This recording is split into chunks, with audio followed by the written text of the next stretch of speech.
Hello 2022 ഞാനിവിടെ വന്നത് തൊട്ട് കേൾക്കുന്ന ഒരു കാര്യമാണ് ഉഗാദി എന്ന് പറയുന്നത്.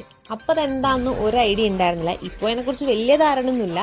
പക്ഷേ PGയിൽ നിൽക്കും തൊട്ടേ നമുക്ക് ഓരോ വർഷവും ആ ദിവസം ലീവ് കിട്ടും. ഭയങ്കര വിശ്വാസമുള്ള കുറേ ആൾക്കാർ അമ്പലത്തിൽ പോകും. അതുപോലെ തന്നെ ഭയങ്കര സ്പെഷ്യലായിട്ടാണ് ആ ഡേനെ എല്ലാവരും കാണുന്നത്.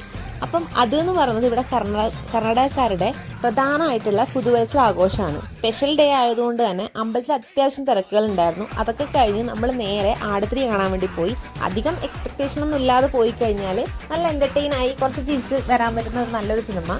നാട്ടിലെ ഷാജിപ്പാപ്പനെ ആയിരുന്നു കുറച്ചും കൂടി എൻ്റർടൈനിങ് അല്ലെ കുറച്ചും കൂടി ഇൻട്രസ്റ്റിംഗ് ആവുക എന്നൊരു തോന്നലുണ്ടായിട്ടുണ്ടായിരുന്നു. പിന്നെ നമ്മൾ നൈറ്റ് ആയപ്പം ഫുഡ് കഴിക്കാനൊക്കെ പുറത്തു പോയി. അങ്ങനെ ഫുഡൊക്കെ കഴിച്ച് കുറേ നേരം ACS ലേഔട്ടിലൂടെ ഇങ്ങനെ കറങ്ങി നടന്നു. അത് കഴിഞ്ഞ് നേരെ വീട്ടിലേക്ക് തിരിച്ചു വന്നു. അപ്പോൾ ബാക്കി വിശേഷങ്ങളൊക്കെ നെക്സ്റ്റ് വീഡിയോയിൽ.